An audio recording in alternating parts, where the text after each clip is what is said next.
প্রিয় মুনা, কেমন আছো? আমিও ভালো আছি। ইহকালে নামাজ রোজা তেমন রাখি নাই। রমজান মাসেও লুকাইয়া লুকাইয়া সাবিরি খাইছি। সুযোগ পাইলেই আরে ওরা হালকা মালিশ কইরা দিছি। কিন্তু আমি মরার পর তুমি নাকি দুই হাত তুইলা মরার কান্না কান্দো। যদিও excess crying is very bad, কিন্তু তোমার দোয়া বড় সাংঘাতিক। ইহকালে টর্চার কইরা আসলেও পরকালে কেউ আমারে টর্চার করতেছে না। তুমি এত কান্দো কেন মুনা? এবার একটা বিয়া করো, সংসার করো। তোমারে কইছিলাম না মাইরে ভাইটামিন আছে? মাইরে কোনো ভাইটামিন নাই মুনা। ভাইটামিন আছে প্রেমে, সংসারে। ফাঁসি নিয়ে আমার তেমন কোনো দুঃখ নাই। অন্য কাউরে খুন না করলেও তোমার মনরে আমি খুন করছি। Mind murder, big murder. আগে বুঝি নাই মুনা। তোমারে স্নেহ করে একটা আবদার করি।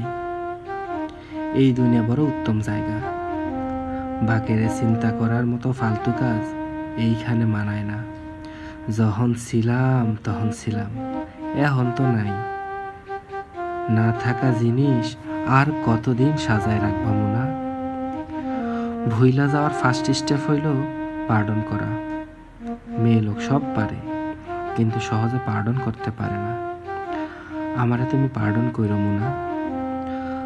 হাওয়া মে উঠতা যায় গান না গাইয়া একটা লাল দোপাট্টার মতন আমারে তুমি উড়াইয়া দিও মুনা। আমারে তুমি উড়াইয়া দিও।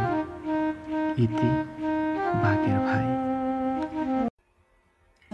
হ্যাঁ শ্রোতা বন্ধুরা, এটা ছিল সেই নাটক যেই নাটকের প্রধান চরিত্র বাকের ভাইয়ের ফাঁসি ঠেকানোর জন্য লোকজন রাস্তায় নেমে আন্দোলন করেছিল।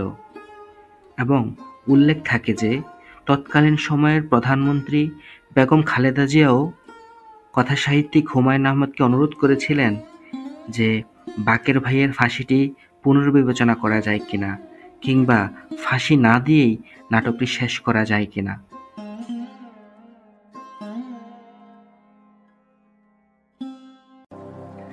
Thanks for watching and listening our videos.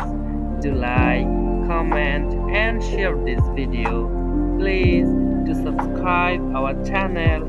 Thank you again for being with us. Assalamu alaikum.